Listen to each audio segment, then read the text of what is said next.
My guest today is Matan Samin. Yes. Or Matan El. Matan El. Yeah. Matan I'm not El. just a gift. I'm a gift from God. Matan, you're an actor. Yeah. Right?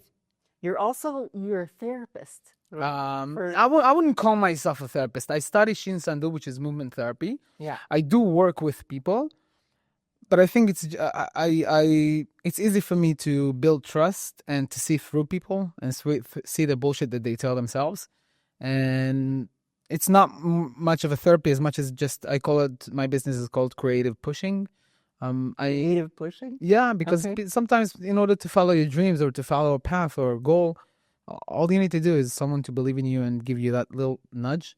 And I believe I can be that for some people. And it's fascinating me and it excites me to see someone actually follow their dreams or any other goal they put themselves. And I just love it. You know, you see them becoming like this unstoppable power once the wheels start turning. And I just love it. Look at what I did. I had no idea that I was going to be doing this. Very jealous about this room. Very jealous. I want that kind of a room. You could do anything you want. I know. But unfortunately, I can't make my apartment bigger at the moment. But one day I will. I'm going to have the Matan show. Hi, and welcome to the Dayna Show, where we discuss in English day-to-day life of Israeli citizens, our concerns and aspirations for the country, and everything in between. I'm your host, Dayna Kaplan, and we're so glad that you could join us.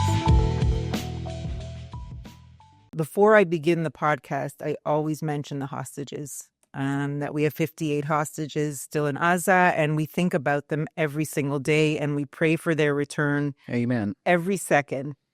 I can't believe we still have 58 hostages there.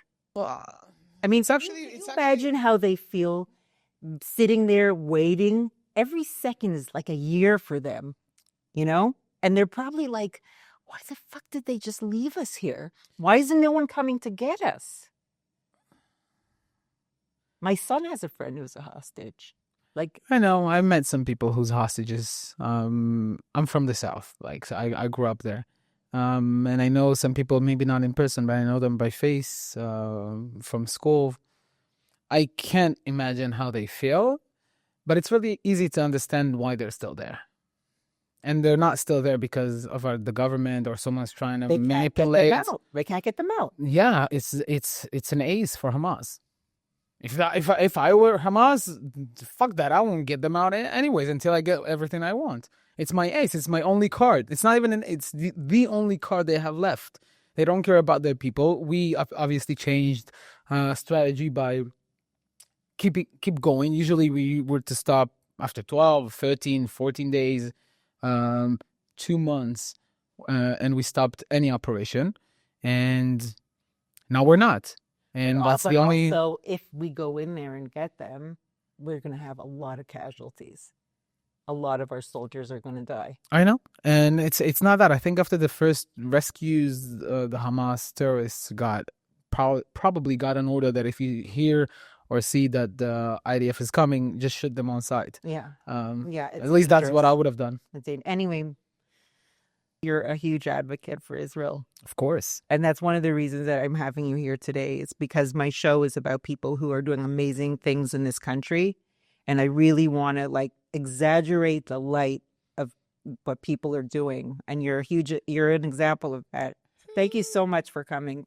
Thank you. Yeah. Thank you for having me. I follow you on Instagram and you're freaking hilarious. Your videos are so fun and they're they really touch people. So I really think it's awesome. Thank you. Thank you. I'm really bad at getting compliments, so I'm just gonna. Really? Yes, really. I taught myself to say thank you and to shut up. Because I was like, no, I'm just like this. I used to downgrade any compliments I got, and I literally taught myself, Matan, say thank you and shut the fuck up. Thank you and shut the fuck up. The first person I told yalla yalla shut the fuck up was me. Yeah, you're a TikToker, huh? I am a big talker. I love talking, and my God, I love talking. Wait, is this podcast is like R-rated? Like, is it PG-13? What is it? It's not. It's nothing. It's nothing. It's nothing. It's D-rated. No, no. All right, okay, I mean, I'm the one who's rating it. okay. That So, means you can say whatever you want. all right, all right. Well, let's just say there's some perks of being a big talker, and I can't. I'm gonna stop. I forget. I can't say that. I can't. Say, and a big what? And I have strong muscles in my tongue and lips. So, yeah. I am politically incorrect. That's my whole thing. So Yeah, forget. I'm not stopping myself, not even when there's a camera. I just don't give a fuck. Seriously, I just say the things that, and I think this is why people follow me, because I say the things that everybody wants to say, and they're sometimes afraid, sometimes they're trying to be politically correct or just polite, And I usually say whatever I want, and of course, I'm not doing it in a dumb way and like trying to offend someone in purpose, but I just say whatever is on my mind when it's on my mind. It's very authentic, and I think. Thank you. Yeah, I like it. Thank you. It's not easy.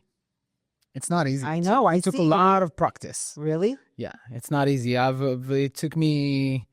For me, I think it's the Rambam said, in order to find balance in life, you have to go from one extreme to another extreme. For sure. And I think now I'm in my other extreme where I'm politically incorrect, because most of my life I kept it to myself and I didn't believe that my opinion has value. So now I'm thinking I'm like pushing to the other extreme to find that balance. And I kind of like the fact that I can say whatever I want, whenever I want. And I can look you dead in the eyes and say exactly what I think. And I'm not afraid of offending people. I mean, when you learn about emotions and you deal with emotions, you learn that if someone is being offended, I mean, that's his problem. If you were to listen to what I actually said, because I'm not speaking to anyone directly. If I'm the only one that you're really offending on Instagram is Hamas. I don't know. Right? Maybe. I don't know. And who cares about that? Actually, you know what? I'm probably contributing to their cause. Like every other, because it's a psychological effect when it's like a paradox, because you can't really ignore it, but once I'm posting a video and a pro-Palestinian sees it online, his urge is to respond to me and to tell me why am I wrong. And the more he does that during the day, the more he will stick to his opinion. His opinion will get even more and more roots. So we're actually, I call it hasbara. Like, it's bad. I don't believe we need to explain. My manager told me, one of my managers told me, you either explaining yourself or you're right. And I'm not trying to explain anything. Like, I'm saying, fuck it. We're the bad guys. We'll be the bad guys of the neighborhood. We'll be the monster under the bed. You brought it out of us. We're the strongest here. Fuck off. Like, the only problem the Palestinians ever had is that they didn't win. Like, that's the only problem. And so I think that they really that they think that they're right. Do you think that they've convinced themselves that they're right, or do you think they're just? I always said that if I was on the other side, I would probably be the same. I would probably be a Hamasnik. Like, I would probably be that. Why? Because if I believe that I'm right, I was blessed with a small skill that's called critical thinking. So I can look at information from both sides, even after my decision is made up and my opinion is like stuck to the ground, and I can look at it and I can tell myself, all right, something like maybe I'm wrong, and I can ask myself the questions. Actually, that's the only way to change someone's opinion. I mean, if you and I would have an argument, I won't be able to make you change your mind, because all I do is we're just gonna push each other back and forth. But when you'll go home and you think about what I said, and if what I said made you question yourself and question your opinions and start asking questions, then you might change your mind. That's why I'm not trying to change people's minds, because who the fuck am I to change someone's mind?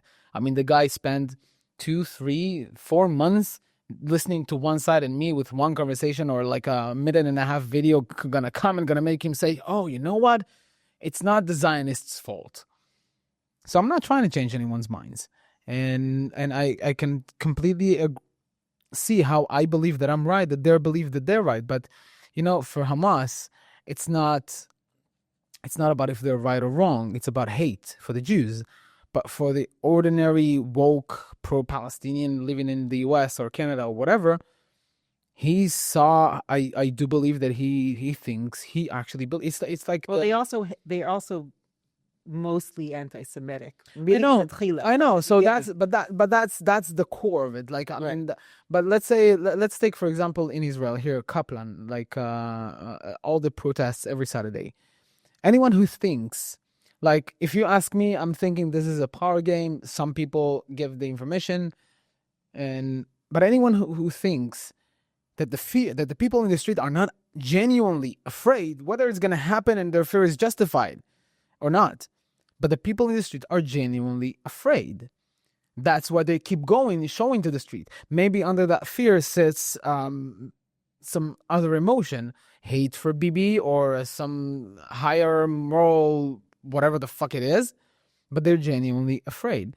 And you have to understand that in order to see the person in front of you. Yeah, but are they... My opinion of that is, I'm not against hafganot. Everyone has the right to say whatever they want. But I don't like being stuck in a negative place. I think people who go to hafganot all the time, it has an effect on them also. It's like they could be spending time with their family, with their kids. Do they actually think they're going to make a difference? The government here doesn't listen to anybody. Well, here's the thing. One of the things about going, like, they're invested in it. It's like playing poker, and you're already like you're 90% of your chips is on the table. You can come out, right? True. And the thing about having a political opinion or let's say the Israeli Palestine, imagine yourself doing something for so long, and then needing, and here comes me from the opposite the opposite opinion, and I give you the 100% fact, and you know it's a fact. It is the fact, and I'm giving it to you, no matter which side I am. If you actually believe me now and listen to what I say and start seeing that you were wrong, you're putting yourself in a position where your entire emotional world can collapse. And that is a scary thought. And that is something that people will fight. It's like divorce. Right. I mean, when you get a divorce, you don't just, just say goodbye to the person. No, you throw away 5, 10, 15, 20 years. It's a death. Yeah, and it's a collapse of the emotional world, and it's very dangerous because that can bring people to their extreme, to depression, so they rather make up excuses. Why? She told me to turn off my phone. I did. Yeah, it's on airplane mode. I don't know how I'm still getting message. Okay, sorry. Oh. Sorry. Anyway, yeah. See, נאה דורש, נאה מקיים. Dayna. You said it right. Well, of course I said it right. Okay, Matan. Yes. So we've just met for the first time now. Yeah. Who are you? Where are you? You know, most of my guests are English speakers, and most of them are Olim. So I ask them usually what was the impetus for them to move. Wait. Impetus? Yeah. What was the reason, or what was the reason that they moved to Israel? But you're a native Israeli. Yes. So tell me where you were born in Israel. I was born in Yachini, which is in the south on the border of Gaza. Born and raised there. How old are you? I'm 32. So it's almost 20 years. Not 16, but not 16 years, but 20 years. You look older than that, tough guy. I look older than that? Yeah. Oh, come on. Where are you? No, you don't react older than that. No, usually people tell me I look younger. Actually, I'm 6 in my heart, 32 in age, and 80 in my mind. I've been through so much shit, emotional abyss. And no one knew, and I dealt with it by my own. So in my mind, I'm like 80. That's where all the wisdom comes from. I'm wisdom. Never mind. But I grew up. Reset. I grew up in the South, and yeah, I told you I'm a 6-year-old. I have concentration. No, not concentration. No, yes. I'm having focus. Yeah, but I have bayot kasha v'rikud. Did you take a Ritalin before you came? No, they wanted to give me when I was in 9th grade. My teacher wanted to give me Ritalin. I was like, Mrs. Teacher, I don't do drugs. And then a few years later, started. Yeah. No, but not Ritalin. No, I never took Ritalin. I don't believe in Ritalin. I believe in stick to your guns. Go through the hard way. Don't go through. Don't get addicted to something from the outside. Okay. So where am I? I'm 32 years old. I was born and raised in the South, in a small moshav, hugging community, very traditional. We weren't like in my family was never very religious, like traditional. My dad went to the Bet Knesset and all of that, but we always thought television. My parents are from the same place. Yeah. Like they were born and raised in that moshav. Really? Yeah. My grandparents came from Yemen. Ah, Yeah, you're Taimani. What's I'm telling you? Don't you see him the smile? Bravo. Yeah, that's why you like me, because Canadians like to our private I conversations. dated two Taimani. Canadians usually love Taiwanim. It's because they don't get to see this kind of skin color in Canada. Okay. This is hilarious. Yeah. Oh, you're blushing. No, it's the pink light. Yeah, of course, of course. You're bringing back all of these memories. Oh yeah, I'm sure it's the memories. Yeah. Okay. Taimani, yeah. And your parents? My parents were born and raised also in the Moshab. Yeah. I'm the youngest of 5. I'm the youngest of 6. Sorry, I have 4 brothers and 1 sister. And that's it. I grew up like the youngest child, very spoiled, very emotional. That's my brother, my oldest brother. He's a doctor for like chemical engineer or whatever the fuck. I don't know. I don't know what the fuck he's doing. Seriously, I asked his wife once. I was like, Chen, he wakes up in the morning. What the fuck does he do? And she says, I don't know. So I'm definitely, and she's a doctor. Like, and You know what he does? I really hope so. I really hope so. But and I came out like very emotional, an actor, very in touch with my feelings, love writing, very spiritual, and I became through some struggles I became a man that I'm very proud to be. Passionate man, one who follows his heart, who's not afraid. And even when I'm afraid, I can find the strength in me to keep going even when I have no chance, which is a quality that I love about myself. And that's it. I laugh a lot. I make jokes. I'm funny. I'm a bartender as well, so I know how to make cocktails. You really picked one, huh? I really picked. You're checking off all the boxes. the tipusi boxes of an Israeli. Where's your English from? How do you have such meaning? I always wanted to be an actor, and I always knew I'm gonna do it one day in Hollywood. Still haven't got there. One day I will. You will. And I knew one of the things, like math, for example, I completely failed math. 3 yechidot, failed it. I got 5 in the last one. And English was something that came very natural to me because something about languages and something about me needing that skill for my future. So it was really easy to me. We did Shakespeare in high school. I read a lot of books. My slang comes from basically movies. When I was 15 already, I watched movies without any subtitles. So it really helped me. And I remember myself sitting in front of the mirror and doing the, R. So I want to have the Israeli, the Israeli talks. You see? And I worked on that, and I have musical hearing, so it really, once I got it. And basically books. I read one book, it was super fucking hard. Atomic Habits. So I've been looking for that book. Amazing book.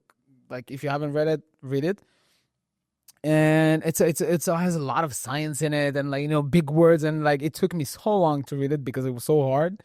A week after I finished reading it, the Hebrew version came out, and I was like, "Fuck my life." No, it's good that you read it in English. Yeah, I love reading in English. It's actually very good for vocabulary. Your English is really, really good. I know. That's why I invited you, because you're one of those Israeli. The truth is, I invited Guy Hochman to come, and he wants to kind of Guy Hochman. Guy Hochman, really? Tell him I love him. Yeah. Tell him he's one of the funniest guys, and I love what he did during the war. Oh my God. I mean, and that when he has like one ball. I mean, imagine if he had two. I mean, he probably had like 10 with all the shit he's doing. The whole testicle thing. Well, like it's a joke. I guess it's a joke that he made. He made. Yeah. Because in Hebrew, like as a betzim yeshlo, like it's a sign for like courage and like tenacity. Tenacity, that's the word. Tenacity. You. You see, I know the word tenacity. I'm tenacity. Am I tenacity? Am I using it right now? Am I tenacity? I'm tenacity. You're tenacious. Tenacious. Oh, that is a good word. Yeah. I'm definitely gonna use it. I'm tenacious. Yeah. And you're tenacious like Harry. That actually until 21 I was like smooth. I was like a baby. One day 21 the hair came. Even more, if you actually look at my hairs, they're in like a shape of heart. Like my hairs when I sweat, like when I'm at the gym and I sweat, I'll show you the picture. When I'm sweating in the gym, it's like I have a heart on my body. And that's why people a lot of time, I think about it myself. Oh, you look like you're really proud of it. I am really proud of it. No, I just love being free. Yeah, you could take off your shirt and no, I don't have 6-pack. No, I have 1-pack. One pack, and it's not really a pack. It's like round. No, I'm not gonna take off my shirt. I still have class. I'm sassy, classy. Listen, this is the Dayna show. You could do whatever you want here. All right. You can do whatever you want. You should have not said that to me because I'm a wild card. I'm a wild card. But mostly it's fun.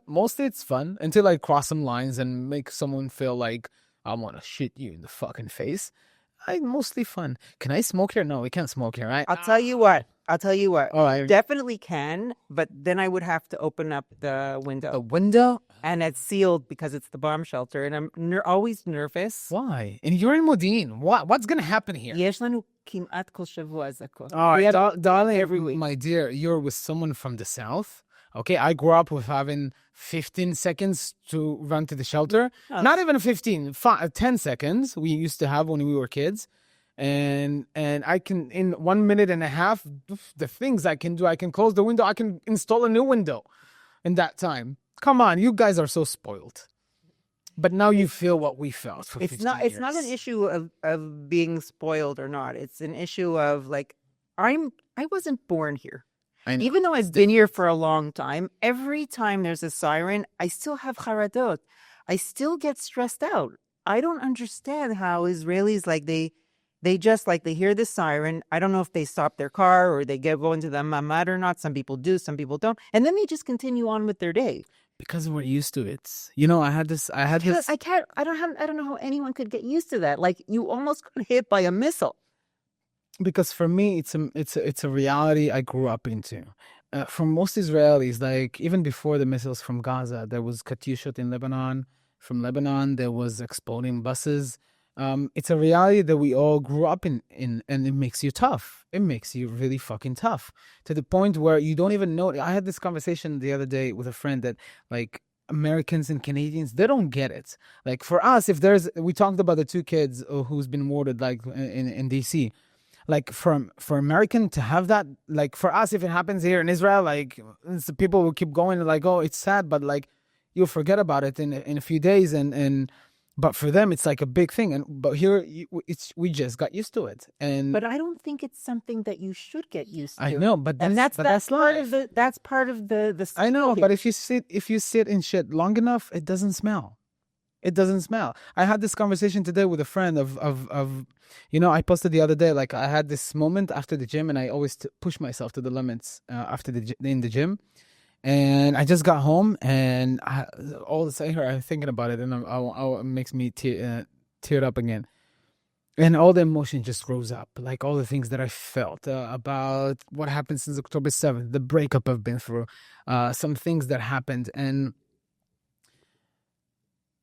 you stop and you actually think about what is actually happening here. That I lost, not lost, but I've known so many people, like more than 50, 60 people from October 7th who was murdered and kidnapped or And You knew people from the Nova party? my cousin, I had two cousins in Nova Party. One of them, Ziv Khajbi, he was murdered. And one, he survived. He managed to escape. I had a cousin in the rooftop of the road, Moshe Kuri. I saw a picture of her like after the gym. Like I have a picture of her on my door, like on the outside. And all of a sudden, I just stopped and stared at that picture, and everything just, came up.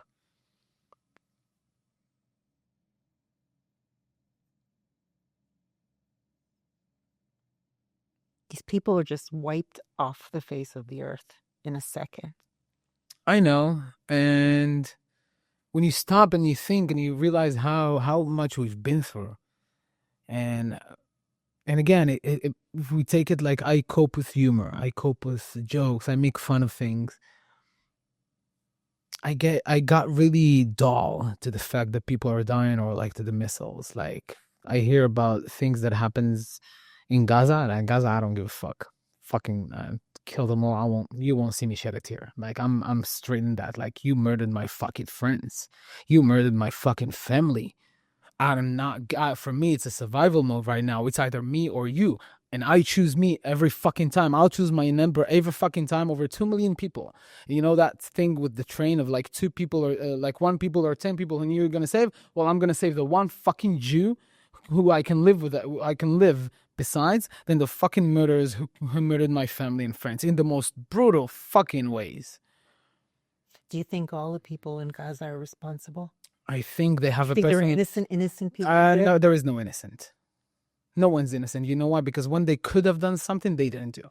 They had every option of taking personal. Hamas has been not being bad for ever since October 7. He's been bad for the past 15 years. Now I take my responsibility for that as a country.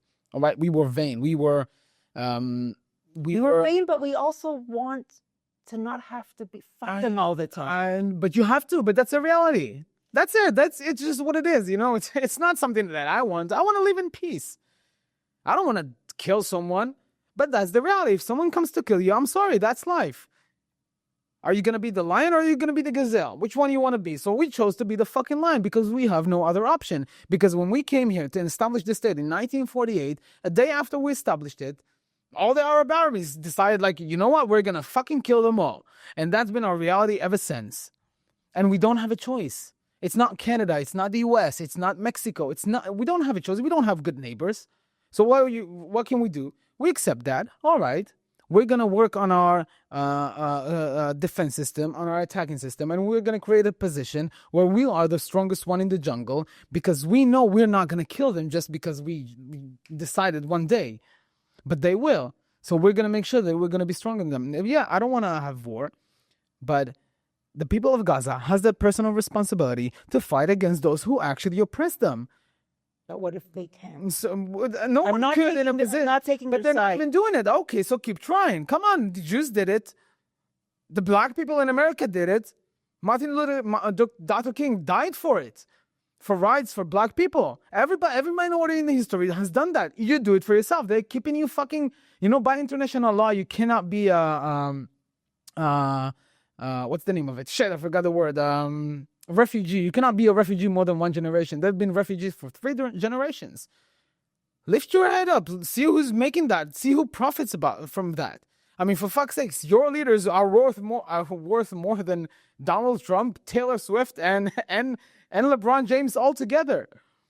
Well, not because Donald Trump is not worth $5 billion, but after his first presidency, he was worth $2 billion.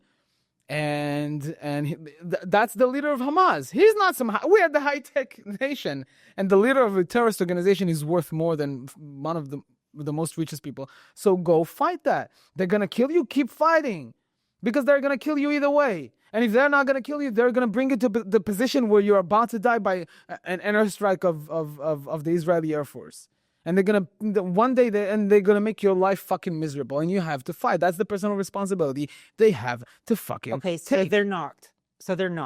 So what do we do?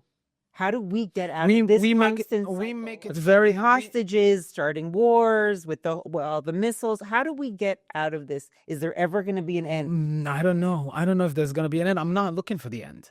I'm looking to make a statement. Very loud, very clear. You come at us, we will kill you all. Simple as that. You want that? You want Gaza? Take Gaza. It's yours. It's yours. We don't want it. We didn't want it. We disengaged from Gaza. Right. But if you're going to send one missile, if you're going to send one terrorist and you kill Jews, we're going to fucking kill you.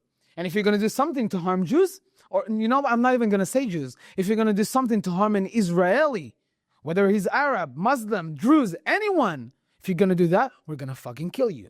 You want to live in peace? Stay on your side. We're going to stay on our side. But they can't seem to live in their side. And you know what? And yeah, it's our responsibility because the people, I grew up with missiles. I remember my school becoming a shelter. Before it reached Ashkelon, the people of Ashkelon didn't really fucking care. And before it reached Ashdod, the people of Ashdod didn't really fucking care. And before it reached Tel Aviv, the people of Tel Aviv didn't really fucking care. And until we reach the outside world, until the US or Europe is going to feel what radical Islam actually is, they won't fucking care. And so that's why I don't look for anyone to care for me. We are strong enough to take care of ourselves. Are we? But we have to, yes. Are we? Yes, we are. So why did October 7th? Because we were vain. We were arrogant. It's chet hayohara. How do I say that? I forgot how to say that in English. Chet hayohara. We thought we are the mighty, powerful Israel. And who are they? Bibi said it the other day, stupid saying. They came with flip-flops and bicycles or whatever. It's a PD saying. The things that he did in this war, fucking amazing. No one in this country right now that sits in the Knesset could ever do what he has done in the 120 days, in the past 600 days. None of the 119 others could have done. Yeah, but that was a pitiful thing. Matan, I want to say something. Yeah. In Israel, they always do things after the fact. They don't do things to prevent. Everything in this country, it's like, you see it even in the cities when there's like a tzomet where there's tons of accidents. They wait till like a certain amount of people are dead and then they make a traffic surfer. We were blessed. Like everything here is like a Band-Aid after the fact. We were blessed. How do we prevent this cycle from happening? You make a statement. You can be the monster under the bed.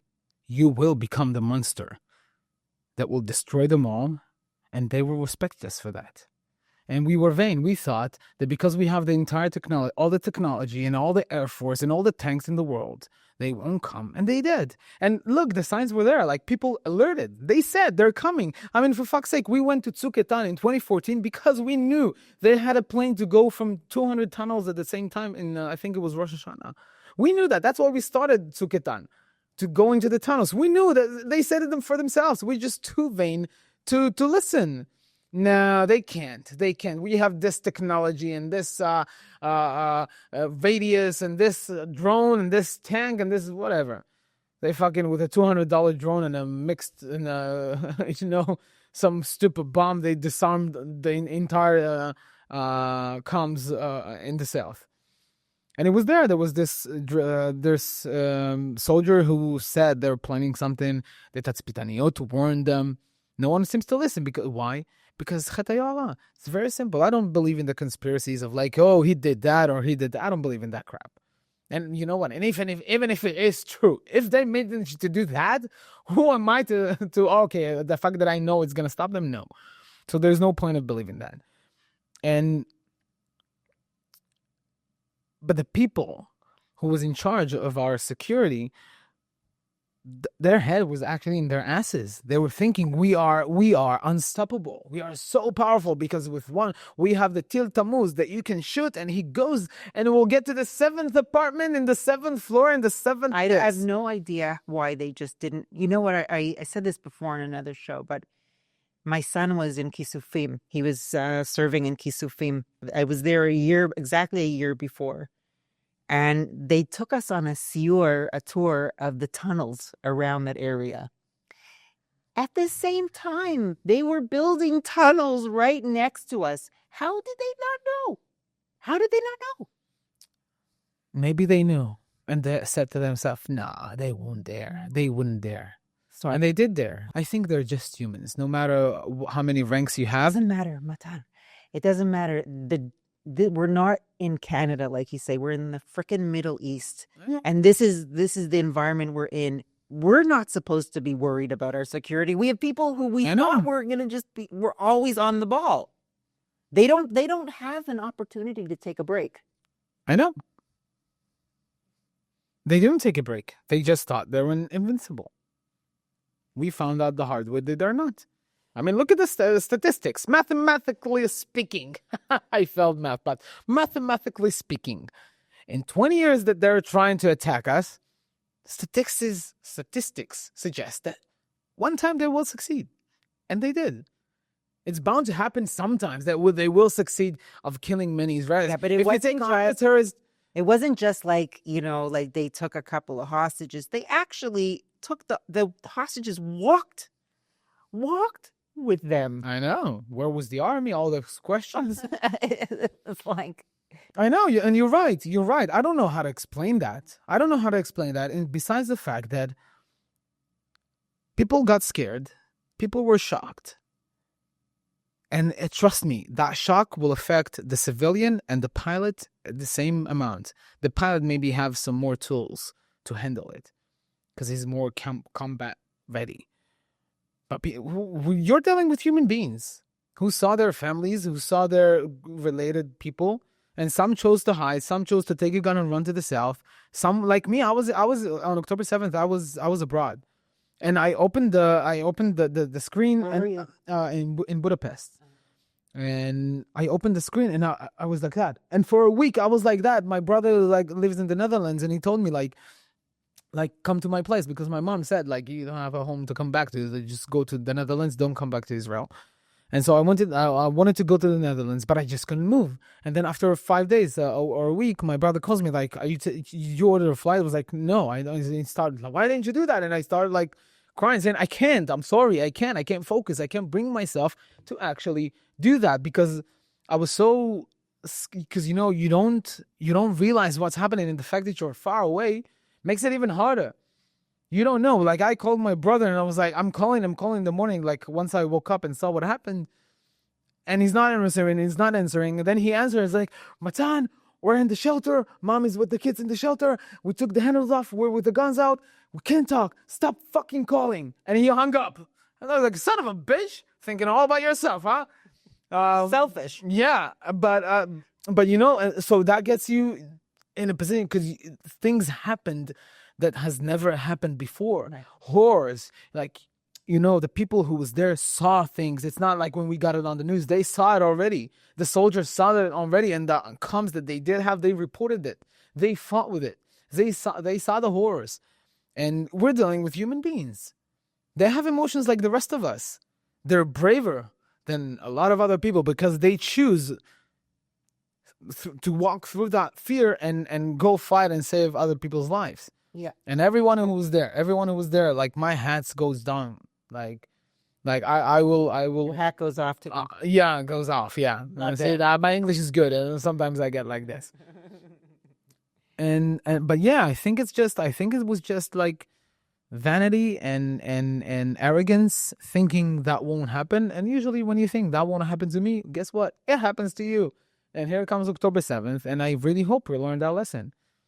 If you ask me, there's also a spiritual kind of connection of what happened, let's say, in Tel Aviv before October 7th. What do you mean? All the shit that went with the Yom Kippur prayers. I mean, Jews not allowed to pray in the streets in fucking holiest day of the year? Jews, are you fucking kidding me, you fucking idiots? Jews can't do that? Are you fucking stupid? I mean, it was I'm going to talk in Ashkenazi Mizrahi way. It was your grandparents who were murdered, not mine. Mine was in Yemen. They didn't get to Yemen. It was yours. And now people are fighting not to put tefillin stands out of schools because it will religious them or whatever. I don't know how to say it. Mm-hmm. Are you fucking kidding me? Jews across, I meet with Taglit where I work now in the bar. I meet with Taglit groups. I just had a Taglit group and I had this conversation yesterday. And they're telling me how they sometimes scared of wearing the Star of David, or they're scared to do the tefillin outside. And here in the Jewish fucking state, in the name of liberalism, you're not, in the name of liberalism, you should give it that opportunity. And every time that we lost our identity, and it's not religious, it's our identity. You don't forget where you fucking came from. You don't forget what your ancestors did to be here. You don't have, you're privileged to be here. Because if you were to born 60 years sooner, or like 80 years sooner, your life would have looked much different, and you would have suffered. And now you're going to fight for someone not to put tefillin or not to pray? Get the fuck out of here. Who the fuck do you think you are? Yeah. We are the Jewish nation, and you don't have to be a believer. I don't need you to go to the Bet Knesset. I don't need you to be religious. But remember your values. Remember your core. And once we forget that, and yes, I'm not surprised. We forgot that. And every time it happens, some shit from the other side. It's physics. My daughter was doing Shirut Leumi, and she was doing this program where like they would go into schools, elementary schools, and they would have like chugim for different holidays. For Purim, they would have dressing up or baking or whatever, and Hanukkah. And she got a lot of criticism from the parents. We don't want any kind of Jewish identity stuff in the school. Don't force our kids to be Jewish. We don't want it. Yeah, it's unbelievable. Yeah, they're self-hating. They're Here's so the thing. It's self-hating because before Yom Kippur, the Tel Aviv, the city of Tel Aviv, didn't allow praying for Jews. But a month before, when it was holidays for the Arabs and they prayed in the street, the city of Tel Aviv provided them with the fences. Well, you know what happened? It's self-hating. If Jews don't want to, if they're rejecting their identity, another force in the world will force them. Yeah. 3 days. I spoke to my friend Shania. I was at my friend Shania 3 days before October 7th, before I went to Budapest. And she asked me, what do you think will happen? I was like, listen, it's with the protests and the pilug that we have, the division. And I said, it's very simple. We're going to have something from the other side that is, every action has an equal reaction. Right. And it's physics. And the same physics that works on nature works on us as a society, as personal, in person. And we got a hit that is strong enough to put us back in balance. I'm saying goes to the Rambam. You go here, okay, you'll get something from here. I totally agree. And unfortunately, I don't think that was enough. Because we were in balance for about 2-3 weeks. Then it started again, beep this, beep that, and the politicians. I thought we're going to end after the war. They did end. They didn't end. They changed face. They didn't. I have one here every Saturday. No. But for a long time, they didn't have Afghanot. But they changed face. One of the things, the calling for Sarvanut, even if you tell that to a lefty, he would say, no, but it was only the volunteers. It doesn't matter. It doesn't matter if it was only the volunteers. It doesn't matter if it was one soldier. You took something and you make it a legitimate thing. Some things that were taboo. During the disengagement from Gaza, that was a taboo, and people got their own family out of their houses. And it's always a problem if you ask me, it's always a problem of the left. 2 problems they always had. First, the left always refused to look the problem in the eye and believe it. When the devil comes for you and tell you, I'm going to fucking kill you, they don't believe it. No, it's not radical. It's Islamophobia, they call it. Same here, they doing it. The other problem is that they always crossing the lines in the name of whatever fucking thing, democracy, liberalism, and then they blame the right for crossing the lines. They always do that. Look it up in history. They always the ones, and I see that as a mishpat Shlomo. It's not politics though. It's not politics. I'm not talking right now about politics. I'm talking about patterns of society that led us to October 7th. Because of those patterns, we were led to October 7th. And I'm not here to blame the left. I mean, look, Jordan Peterson said it very, very, one of my favorite persons. He said it very clear, and I completely agree with that. The world needs conservative, Because once in a while, the word needs to stick to its roots, but the world needs also liberals. Because once in a while, the word needs to move on. So I don't mind you being left. I actually don't care what your political opinion, because I will respect that either way. I will respect it. I won't agree with it, but I will respect you, because that is the meaning of democracy. But when we stop listening to each other, and when we stopped respecting one another, yeah, that would lead to things like October 7th. So the politics is really much involved. And what we see right now with the Palestinians and Israel, like you're talking of advocacy online, it's the same fight. It's the same thing. Everyone stands the ground. They keep pushing, that will keep pushing, and something will happen that will blow, that will come into a crash. I honestly believe that. That's why I'm not worried like about the Muslims taking over Europe and all of that. Okay, let it play out. If you don't listen, if you don't learn the easy way, you're going to learn the hard way, and they'll see what they will do. I know that no matter what I'll do, people won't I can make you feel better. I can make you feel seen. I can make you feel, but I'm not in the powerful position to actually change something. Not yet, at least. Some are. So have you traveled out of Israel since the worst? I mean, you were away. I've been to Romania twice, which was a fun trip. It was mostly casino and parties. I went with my brother and his friends. Yeah, it was a lot of fun. Look, my brother called me. It was like my brother's friends is calling me like, "Are you spontaneous?" I'm like, he's like really really rich, and I was like, "Are you spontaneous?" I was like, "Yeah." I was like, "Okay, you have a plane ticket in like 4 hours. Come." I was like, "I have no money." He says, "Come, don't worry." We're like, and it was a lot of fun. So I was like, "Yeah, why not?" I got a plane ticket, and that was the second time. The first time I went to Romania, that was my brother calling me like, "I'm buying us a ticket." I was like, "Okay, let's go." And it was a lot of fun. But I haven't really been like usually when I fly, like I always like go for like 2-3 months. Like when I was in New Zealand, when I was working in Greece or Bulgaria, it was always long periods of time, and just to forget about life. I don't connect with anyone from Israel, and barely talk to my family. When I was in Greece, like I barely talked to my dad, and then he died, which was really suck. I thought I would learn the lesson and talk to the people I love more, but I haven't learned that lesson yet. And I'm afraid to leave the country. Why? I'm not afraid. I don't know, because like, look, what I see online scares the shit out of me. Yeah, I know, and it's very like concentrated, like I'm sure people are going on with their day and they don't really, concentrate on that all the time. But I feel like if I went there and I saw someone holding like a pro-Palestinian flag or something, it would give me huge harada. It would give me an issue. And my friends in Canada tell me they can't walk around with the Magen David. Canada's fucked, especially after the last election. Like, yeah, really, Canada is very extreme. In the Jewish neighborhoods, there are Hafganot, pro-Palestinian Hafganot. It's not the same. There are stores that are being vandalized there. I did a video about that. That we always ask, how did the Jews of 1930 didn't see the sign? Maybe the signs are already here. Yeah, it's time to move. Look, it's hard to move. Listen, we asked them, do you think that it's gonna get any better? And it's not. It's only getting worse.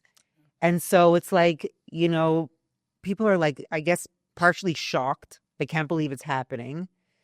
And then on the other hand, they're like, well, I say moving to Israel, like they never thought of moving to Israel. They don't want to move to Israel. I know. Who wants to move his? But look, if you don't feel safe, I spoke about it again with the Taglit yesterday. I was like, it's so fucked up that, here I can wear the Star of David. I can wear one of my T-shirts with like the really politically incorrect slogans, and no harm will done. And well, no, I'm probably even if I'll do it.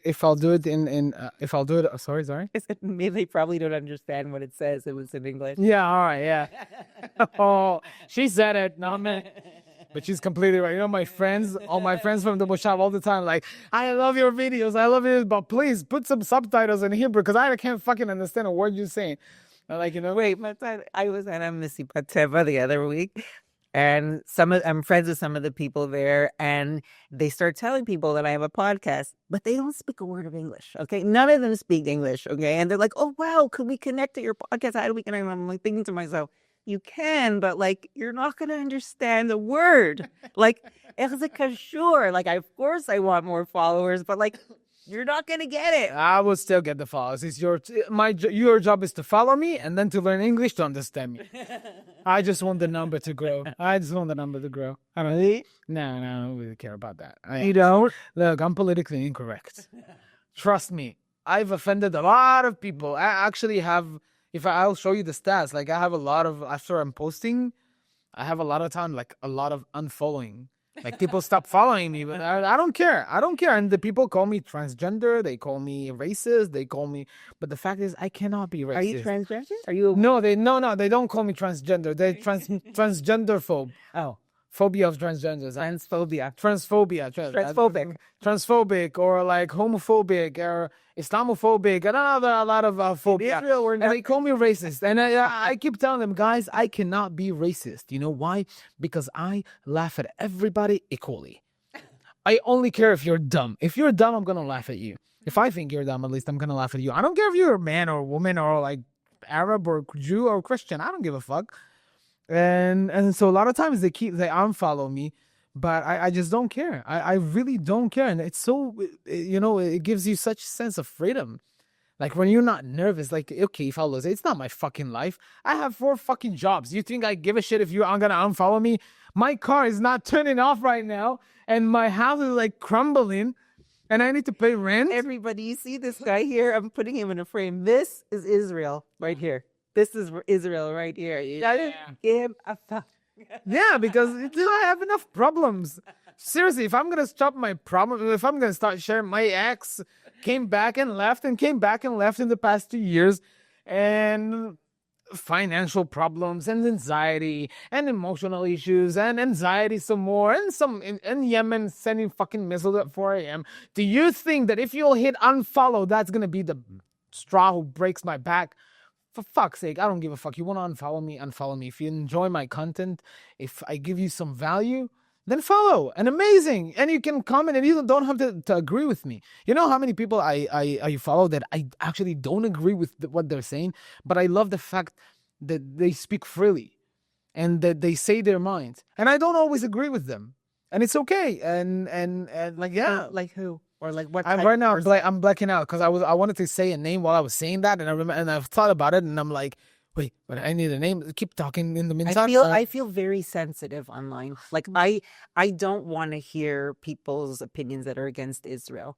I don't really. Well, I do hear it, but you should. I do hear it, and I comment, but then I see it riles me up. That's one of the reasons why people hate Israel. You know why? Because that's one of the things Facebook and Instagram and TikTok is doing. If you're on the left side, you're going to see left. If you're on the right side, you're going to see right. And that's it. That's all you're going to see. And they push it to you. Well, it's not only that, Matan. I'm sure they're different. I'm sure you get this a lot also, though. Death threats. Oh, yeah. All these like really crazy remarks. Like, do I really need that? Do I really want that? Do I want someone saying they're going to come to my house and kill my children? No, I don't. Who cares, though? Why? Why do you care? They're not gonna come to your house and kill your children. I've seen your child. Trust me, he can. He's a fucking girl. He will beat the shit out of them. You say my children like he's a small kid. No, he's a big fella. And he does have a gun. Oh, and he does have a gun. It's all right. You know, I tell them, come, motherfuckers. Come. Who's gonna come? Why would they come? Do they come after you? Oh, I get a lot of death threats. It's so funny. Look at the smile. All right, no, because it's like fun. the more the merrier. Okay, no, it's not the more the merrier. Like, what the fuck are you gonna do? You want to kill me? All right, come and kill me. What can I do? If I see something that is like serious, or I see that this account is like, it's like Alsim and Yemenite don't speak English. Also the Arabs, like they don't really understand English. That was very racist. I don't give a fuck.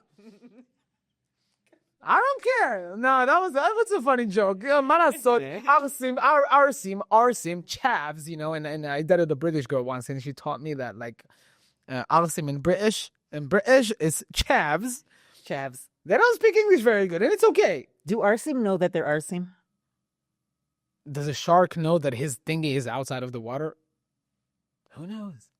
I think Arsim knows they're Arsim. They love it. I love Arsim. We have fuck it. My friends are Arsim. Who cares? You know how fun they are? You go to their house and they open the fucking world for you. Fucking world they will open for you. And it's so much fun.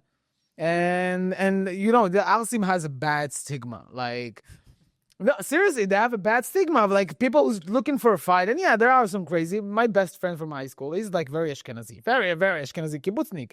He's crazier than the most Arsim people I know. He's batshit crazy, and I love him.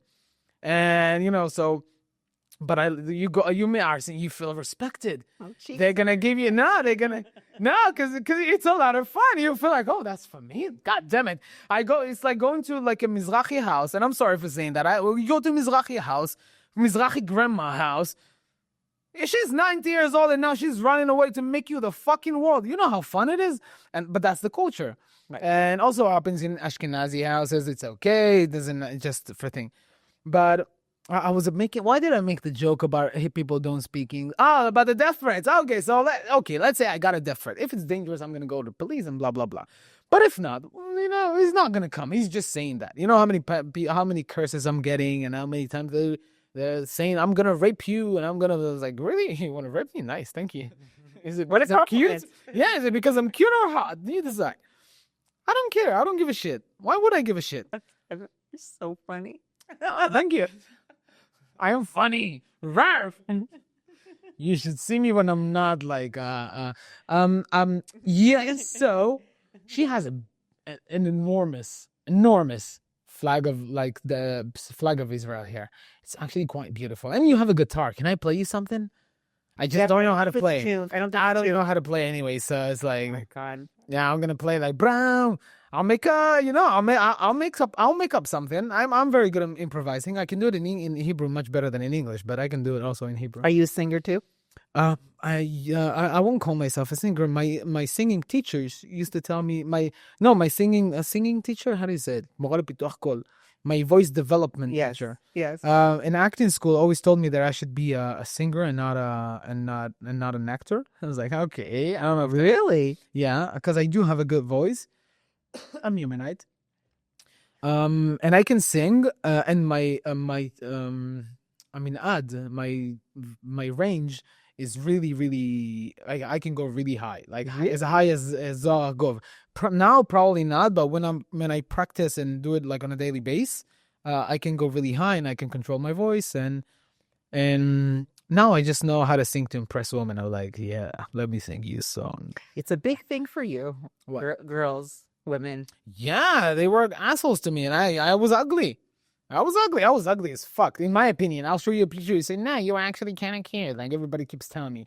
But when I looked in the mirror, I thought I was ugly. And now, yeah, I learned how to talk. I learned how to seduce. Not seduce now. Not seduce is a big word now. I learned how to seduce. 1 second. Yeah, that's it. Let's do it. What's your favorite nationality of women? It doesn't have to be Canadian for me. Canadian. Really? Yes. That meant? Yes. Don't just say that for me. Not saying that. Canadian, for sure. 100%. Player. No, I'm not saying it for you. Who told you that's for you? You see what you're doing? You're thinking that I'm saying it for you, and you take that. I didn't mean for you. Okay, fine. Why? Because a long time ago, I think it was about what year? We're in 2025, right? So around 2020, it was 2018. I met a woman, Canadian. We dated. Didn't work out at the end, but she left something on my heart, and it was for a short period. You know, it was for a few months, and every time I hear someone from Canada, she comes to my mind, and it gives me positive thoughts, and yeah, it has nothing to do with Canada. I love Canada. I know some member of parliaments from Canada that I can call my friends. Actually, I'm very proud and honored, and I have a lot of friends from Canada. I love. You probably know Dayna. Levinson. Oh. No, Dayna. No, but she's not Dayna like you. She's like Dana, like Dayna. Yeah. In Canada, it's like my Dayna. parents screwed me over with this. Yeah, no, it's a nice name. But yeah, it's not has nothing to do with the country. It has to do with some good memory. Like everything, like I'm very emotional, so everything and I have very very good memory. Like when I'm in an emotional state, I remember everything. I'm like the worst. I used to have fights with my ex, like, and she tells me, "Oh, but you said this and this and this." I'm like, bitch, no, I said that and that and that and that and that, and I give examples, and I remember everything. I don't. Are you a forget. good boyfriend? I hope so. Have you ever cheated on a woman? No. Really? You're faithful in a relationship? You I don't seem look, like a type. people think no because it needs to because I thought to myself, what does she like mean as cheating? Like if I slept or kissed anyone? No, I've never. And I'm very, every woman. I was in love with 4 women throughout my life. When I'm in love, and it's also like a Gemini kind of thing. Did I cross another box? When I'm in love, when I'm in love, I don't see anyone else. I don't care. I have the stereotype of a player because I'm very flirty and I look good, and I look good. I know I look good. It cost me a lot of money. That's not the face I was born with. Really? No, I told you I was ugly. You had to work that on your face? Yeah. How does it work? I swear. How does it work? Guess. You did your nose? Yeah. Was it bigger? It was bigger and more crooked. If you can see, it's still crooked to the side. But it makes it look TV. I know. Like natural. Yeah, that's the amazing thing of it. Okay, so usually just people your think I nose? did my lips. Nose, teeth. I used to have short hair, like, arsim. Used to look very arse. Take my hair off and I'm very arse. And see me angry and I'm very, very arse. Like I have this vein in here, vein in here, vein in here. Like, and I see red. I see red. Anyways, so I used to look very much different. And so that's the reason why, like, I'm also like, I'm very overconfident sometimes. But when I'm in love, I don't need. And I'm very, very emotional. And How do Israeli women respond to you? Depends the age. Okay. I'm much more better with women older than me.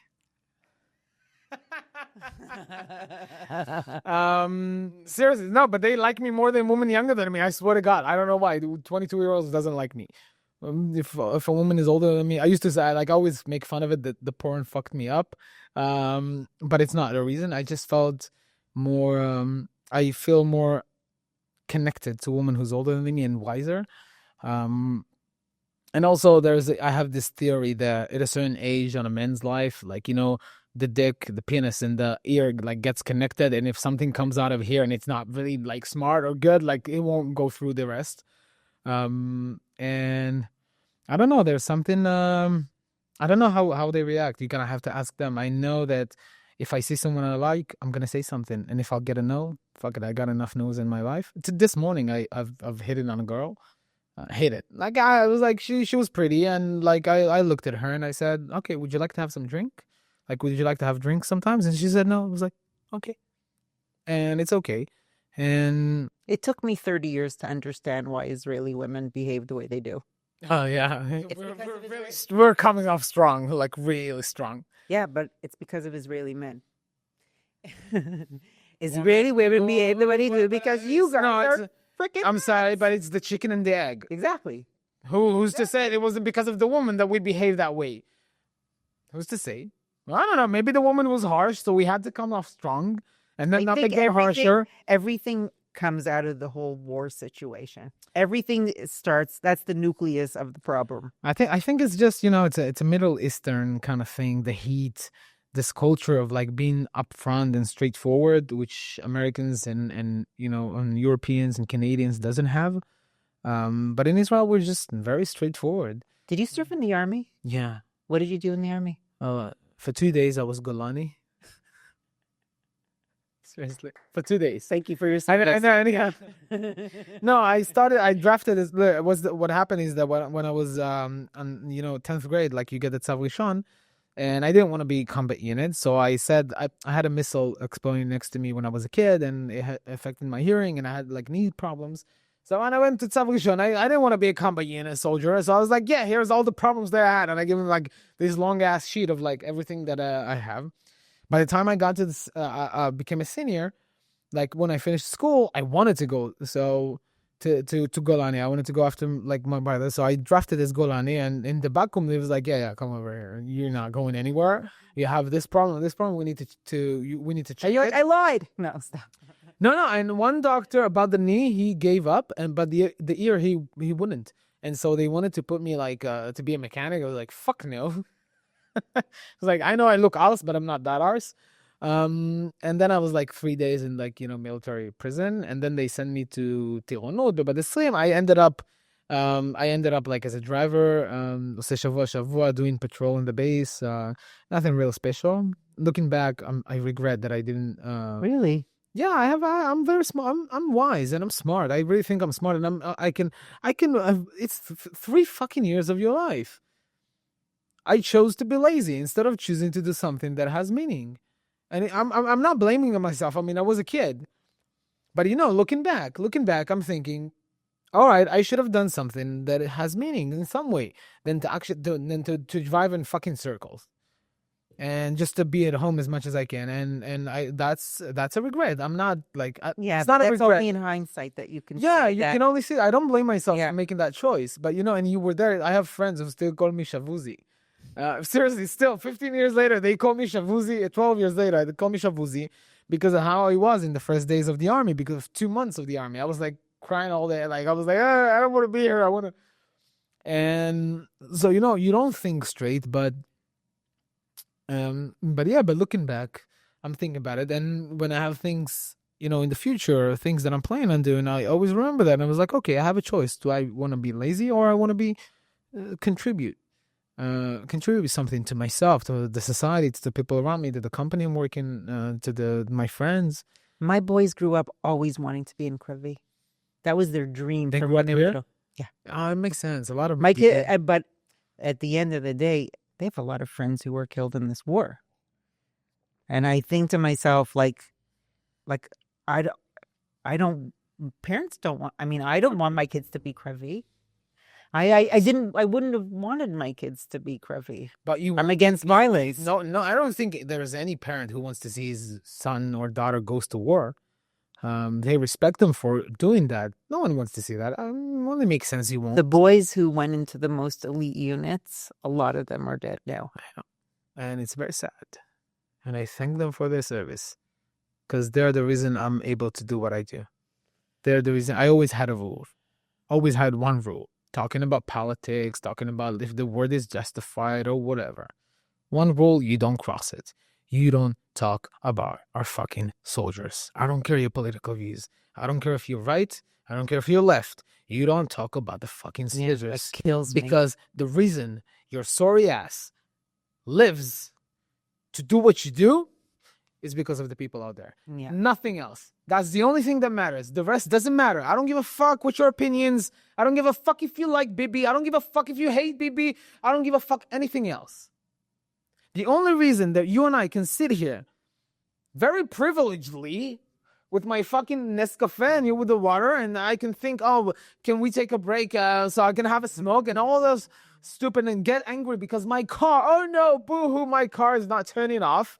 Boo-hoo for my fucking life. The only reason I can do that is because there is someone out there who gives his life, who left his wife, gives his life so that I can fucking live my privileged life. And I do not forget that, and I will never forget that. So you can say whatever the fuck you want. Whatever it is you want, you don't cross that line. You're going to cross that line, I'm not going to listen to you, and I'm probably going to spit in your stupid fucking face for doing that.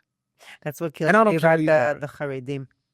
That's what really bothers me. They expect the Medina to protect them. That's a psychological effect. Again, once they were given that, and then they started they got used to it. There's 5 stages. I can't remember them all. They got used to it, and then they started demanding that. Now they expect, like you said, that should I? No. If you ask me if I was the Lamatkar, you know what I would do? What? I was like, okay, you wanna pray for the soldiers. Fine. Here's uniforms. I'm gonna put through the במדרש שלהם, איך קוראים לזה? מדרש קוראים לזה? I'm gonna, in the synagogue or the shul, in other words, shul. All right, look at that. I'm gonna put a fence around the shul. I'm going to give you uniforms, and I'm going to put a drill sergeant over there, and I'm going to tell them, yes, you're in the army now. Don't move. Don't change anything about your life. But I'm going to make sure you're going to fucking be here at 8 a.m. You're going to go out at 4 or 5, whatever the time you're going out, and you're going to come on uniforms. That's your service. But you're going to do that. And you're going to do that on uniforms. Or I take the entire midrash and copy paste it into a base. And that's how you're going to solve it. Simple as that. You want to do that? Fine.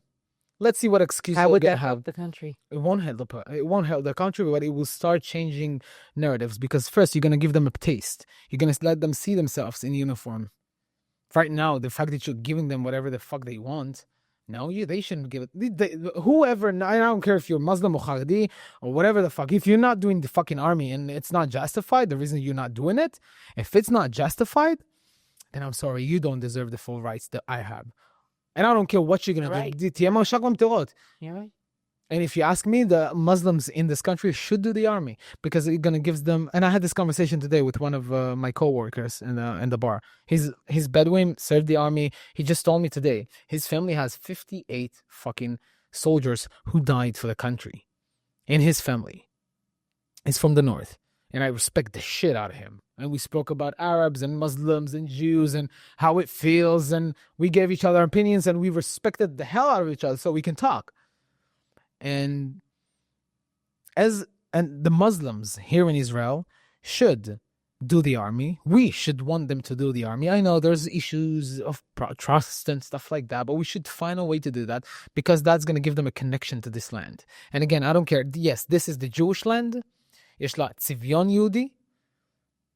This is the Jewish land, but we have citizens who are not Jewish. And yeah, there's problems. There's racism as well. That's okay, like any other fucking nation in the world. Perfect. We're not perfect, but we're trying. We're really trying to make it better for everyone. I would personally fight for anyone's fucking rights. If I believe someone is doing you wrong because of your skin color or of your religion, then I will do my best to help you. Yesterday, Shriel Moore, if you know him, like there's a lot going with the what's their names? Kilat Ivrim, the Ivrim community in Dimona. And he's fighting for them. And there's some things that are just not fair. And I saw some of those things and I was like, that is unfair. And I want to do some posts about it. And I want to put myself because it's not fair. Because this is people, the army. They gave themselves for us, for all of us. And they didn't care. The guy sitting at the border doesn't care if you're Jewish or Muslim. If you're an Israeli. And that's also one thing for me. If you live here and you get full rights, when someone asks you what's your nationality, you don't say fucking Palestinian. You say I'm Israeli, and I don't care whatever religions you are, and that is important to me. Yeah.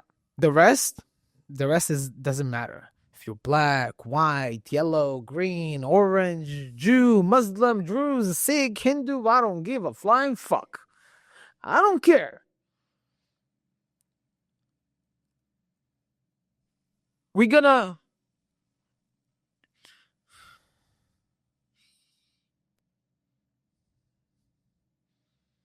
We have to create this infusion between us.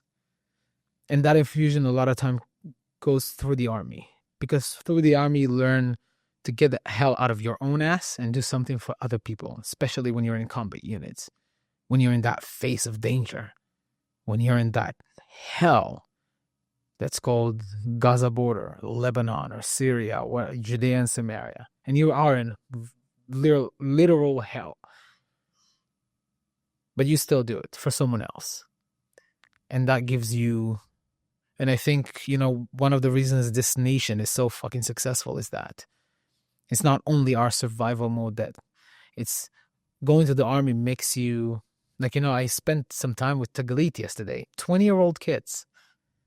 They're not the same 20-year-old as Israelis. No, they're so different. It's not their fault, though. They're a child. It's not their fault. I know it's not their fault. I'm not blaming them. And I think Israeli kids might be a little jealous of them. Maybe, but by the time... Because they don't have the same issues. I don't think Israeli kids should. No, I don't think so either, but...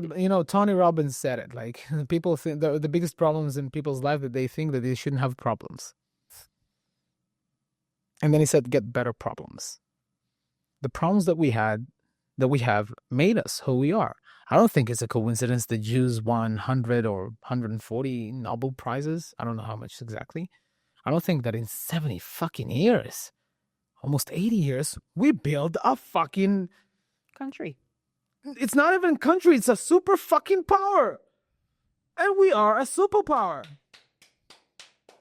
I mean, in fucking 80 years, who has ever done that? Jordan created 2 years before us in 1946. Look at them. Look at us. And I give it two things. Survival mode and the fact that when you reach 20 and you give something for yourself for the country and you do your service, that makes you a better person in here. That grows you. So that means like you have 4. יש לך 4 על החיים in 4 years. And I see the value in that.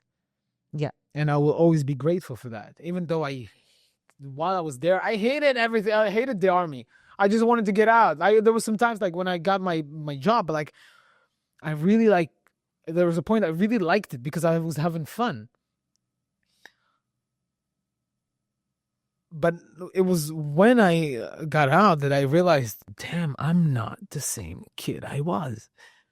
As a mother, I see my kids, they're completely different people than when they went in. And compared to their age counterpart in Chutz La'aretz, I have friends who left Israel when their kids were younger, and our boys are exact same age. They're completely different.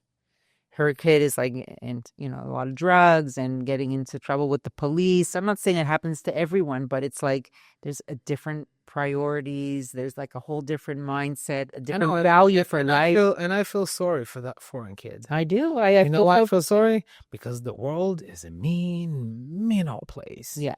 A few days before October 7th, I remember going out of the gym, and I was walking the street. I think I went to buy some dinner. And I was like walking, with my, and I was like pumped. I have like, when I'm going to the gym, I have like 2 t-shirts. One is like this tiny one that you can see my nipples through, where I'm feeling like pumped.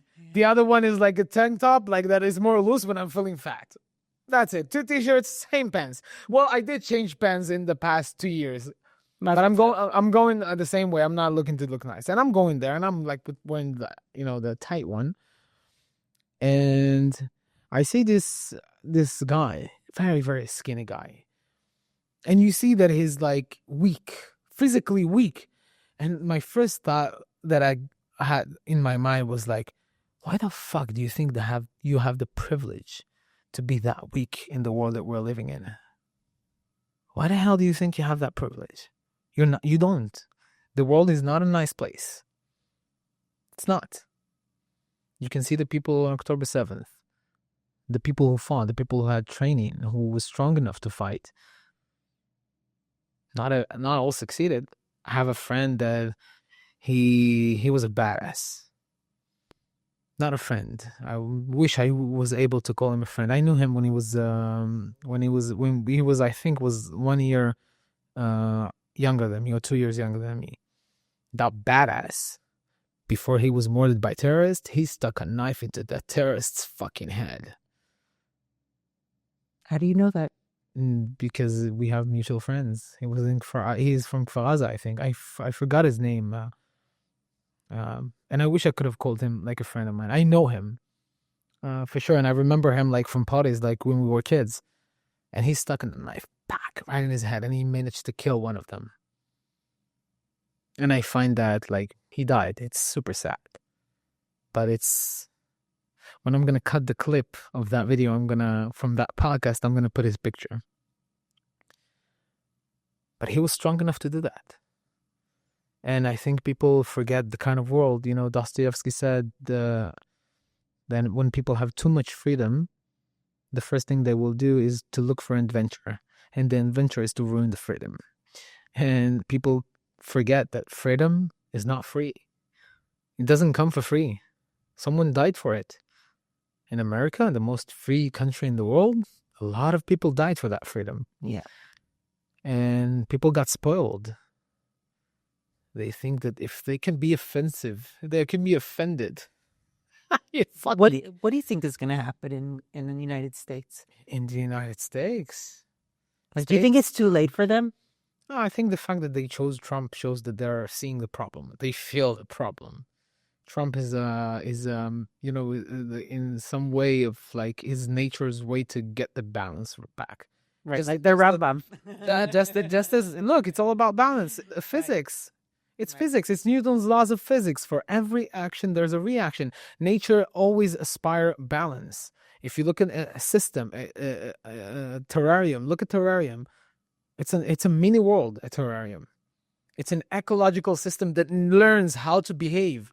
And you have to have the right amount when you start it, when you build it. You have to have the right amount of moth, of trees, of leaf, of air, of humidity, and then it can grow inside itself and become a world by itself. And this is the world. The world is based on balance. If you look after fires, it's gonna come the rain. If this predator is killing everybody, he's gonna start dying. Or bigger predator will come to kill it, to keep the balance. That's how nature works. And we are not part of nature. We are nature. We are the universe. Right. So the same laws that operates in nature operates on us. And, just as Trump is a reaction of human psychology, so is Jordan Peterson. He's a reaction because the left went insane with all the woke nonsense. Fuck's sake, like America cannot describe what a woman is. Are you fucking kidding me? Are you fucking stupid? I have a very, very easy answer to that. She has a pussy, she's a woman. That's it. She was born with it, that's it. A man? Well, guess what? If he has a strong dinging, he's a fucking man. So that's easy. It's that easy. Come on. Why would people afraid? Want to call yourself other names? Fine, call yourself other names, but don't try to change reality to fit that. Don't try to go to women's sports and use your manly body with your manly muscles. It's fucking insanity. And we give it prizes. We give them it's like, this is what, and you know what I blame? I blame participation medals. That's when we started to become a fucking weak society. When we start giving participation medals because you participate. Well, you know what? That's not how life works. No. That's not how capitalism works. That's not how nature works. That's not how it works. Oh, we wanted him to feel better. No, he should learn how to fail. He should learn the hard way because that's life and he's going to fail. And if you spoil him, don't worry about your child. Either way, you're going to fuck him up. In some way, if you're too nice, he's going to be a dick. If you're not nice, he's going to be maybe mean or maybe that. You're going to fuck him up. I have a saying in my writing page. I have this writing page. It's like, my parents fucked me up until I was 15. Since then, I'm fucking myself up. That's life, basically. But I honestly believe that we became a weak society. And what we've seen right now in the world is the consequences of a weak society. Yeah. Like all the transgenders for Palestine. Yeah. I mean, come on. Come on. Can you find a better fucking joke? I mean, you couldn't write it in the more stupidest way. You can. You just I don't even have the words. I'm tired of laughing about it. I'm tired of saying all the things I've said. It's insanity. That's basically insanity. That's how out of touch with reality they are.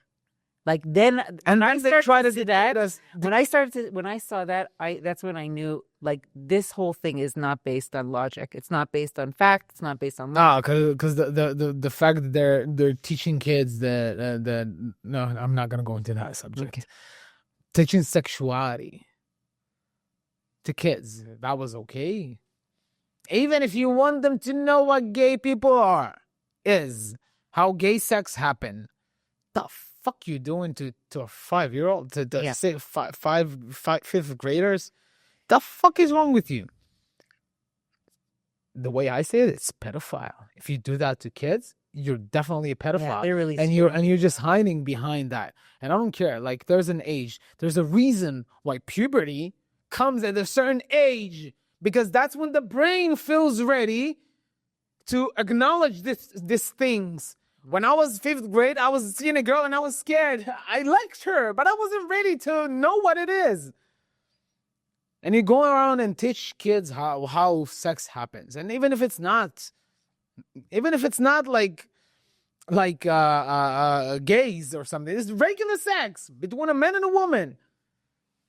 Conservatives, you should not teach them. Yeah, today you should talk about the effects of porn. because we have cell phones and smartphones, and it's very, very easy. Yeah. When I was a kid, porn cost money. Now it's not. Now it's for free. Sorry. That's okay. The only... Do you want to have a family? Of course. You want to have kids? Yeah, for sure. You want to get married and have a family? Of course. Yeah? Yeah. Are you looking for a wife? You're getting into a subject. My ex, the reason we broke up is because she had 2 kids and she didn't want more. And you did. I did.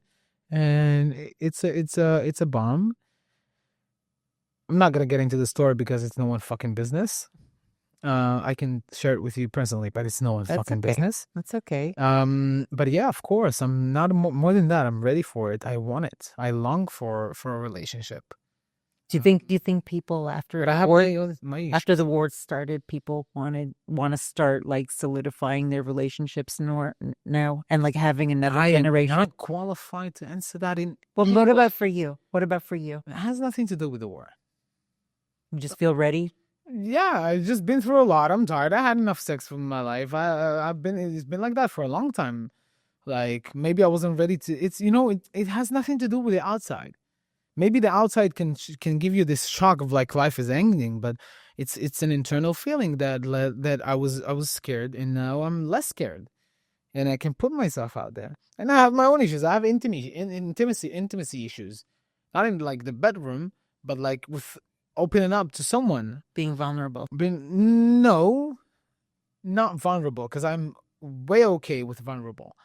But when I get into a relationship and I believe that and it starts getting serious, I feel like I'm choking.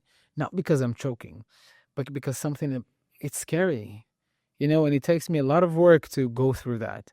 And it's just things that I'm working on. I believe vulnerability is like it's such a treasure for each person. And like I wrote in my post the other day, like I don't scared of my emotions. I'm not scared to be vulnerable. I see that as strength, and I would purposely take my vulnerable sides and my weak sides and put them in the spotlight for everyone to crush, for everyone to laugh at. Purposely do that because I'm not ashamed of that. I have a friend like with a scar here, and we first met. Like it was 2-3 years ago. We first met. She told me about this guy. I was like, okay, show me the star. Just casual. No, I'm very ashamed of that. And I was like, why? No, it's this thing. I'm not confident about it. Blah blah blah. Whatever. Yada yada yada. I love saying yada yada yada. And the only thing that was in my mind was like, man, if you're that ashamed of seeing it, the only thing you should do is showing it. If you're that ashamed of showing it, the only thing you should do. Like, it's one of the exercises I give to people. Like, I was like, okay, you're afraid of doing something. All right. How do we tackle that? Very easy. Let's say you want to sing in the street, but you're too scared. Go the first day. You feel uncomfortable. Then go second day. You feel less uncomfortable. Go the third day. You're like, okay. The fifth day, you start to know the people around you. Sixth day, you're starting to have a little bit of fun. By the 15th day, you fucking own the place. It's very easy. Exactly. Exposure. That's how you treat phobia, by the way. Yeah. That's how you expose yourself to the things that scares you. Except for driving, I feel like I have a big phobia of driving in this. Oh, you should not drive in my car. My car is like super fucking scary. I was so many lights on right now. I was a naked ambulance for 5 years. Yeah. I kind of conquered my fear of driving. It's you. Why did you have a fear of driving? Because of the way people drive here. I feel like I'm going to get killed every single day. Friend, like 2 days ago, we were talking about Israeli drivers because we were talking when she was on the phone. Do you agree with me? It's like a death trap when you drive. No, here. But Israeli drivers are good drivers. You know why? No, that's why we drive like we would drive, because we are confident. They're confident. We're confident. That's why we allow. Confident. Like, all right, but that's why we allow ourselves. Look, comparing to the world, the situations in Israel, like driving, are really, really fucking good. It's because we are that confident. We allow ourselves to drive recklessly. There is some people who's dumbasses and have you ever driven in Canada? No. People actually follow the rules of driving. I know. That must be nice. Never done that. Hako yachasit. I know. But again, it's because we're that confident. We allow ourselves to go like lotet. Me tzarich lotet up. Who wants to stay in their own lane? Go into someone else's lane. Don't even ask permission or put on a signal. Just go. Why wait for him to pass when you can cut him? Please say that again. Why get to pass when you can cut him? Here we go. But I need to put a frame around you. Sometimes I get angry. Oh my fucking God. You know what gets me the angrier? Like when I'm like, okay, so like I have two phases. When I'm sitting in traffic, I have two phases. Okay. Either I wanna I'm like, okay, I'm in traffic, nothing I can do. Fuck it, I'll just light a smoke, put on a song, and you see the stories I'm posting with my songs. Or like I'm in a rush, or like I'm just impatient, or I'm going through something emotional that makes me impatient. And then I get the fucker. Oh my God, I'm thinking about it, I'm getting angry. The motherfucker in front of me. That the line is going, but the son of a bitch, no, he goes slowly. And then I see people passing him, and I'm getting, motherfucker. And I'm like, oh, drive you son of a bitch. Happened to me today. But I was in the fast lane. I went around. But you know what what happens? You know what my vengeance, the thing that like keeps me going is when I have that entry, like I'm gonna cut from here and then I'm gonna pass this motherfucker and I'm gonna stop, and I have the yalla yalla shut the fuck up sticker on my back, and he sees that and I'm like, yes, my God, that's such a fucking orgasm. Oh my God, that is so much fun. Oh, I'm telling you, it's so fucking good. So satisfying. I smoke after this description. So satisfying, right? It is satisfying. Oh, uploading my story. Damn, they upload my story. It is so satisfying. It's so fucking good. Like, once, but it always happens to me as well. Like, I see the slow fucking drivers, and I'm like, motherfucker, drive. And then I like. So everybody knows, driving slow is just as dangerous as driving fast. I know. Okay? But sometimes I get, again, when I'm stressed, not about the traffic or like I'm in a rush. Because, if I'm late, okay, I'm late. What the fuck can I do? Most people feel bad when they're late. It's because they think that if they feel bad, then the person they were late will be less angry or something like that. Like it's your boss. He's gonna, because he sees you feel bad. If you come with a stupid smile on your face, he's gonna get even more angrier. So I don't have that. I don't feel bad. But like if I'm in emotional distress or anxiety, or I'm tired, or something happens to me emotionally throughout the day, then I'm very impatient. And then I go, and I won't forget that. I felt so bad. Like this guy or woman, oh my God, this guy is like driving in front of me, and I'm like honking like son of a bitch. And then I pass him and I come and I see this old cute man driving like this. Okay. I follow him, I pass him, and I go like, I'm like, no, I didn't even see him. He wasn't even looking at me. Like he was so focused on the front. But I felt so bad. I felt like a bully. I felt like, my God, this so like that can be. Does that teach you a lesson? Of course. Be more patient to people. Yeah. Like, and it made me feel bad. I tried. Yeah, but that's the thing in Israel. People are emotional drivers. Everyone brings their problems into their car with them, and that's how they drive. I know. You should see me with music on. Like, I drive. One of the best things I love. I've seen you with music on. No. You see me when I film myself. When I'm driving, I'm driving since I was 12, basically. Like, in the Moshab, I had a scooter. We had like Vespot. We had everything. Like, the first time I crashed an ATV was when I was in 9th grade. Oh, wonderful. Like 14. Wonderful. Safe.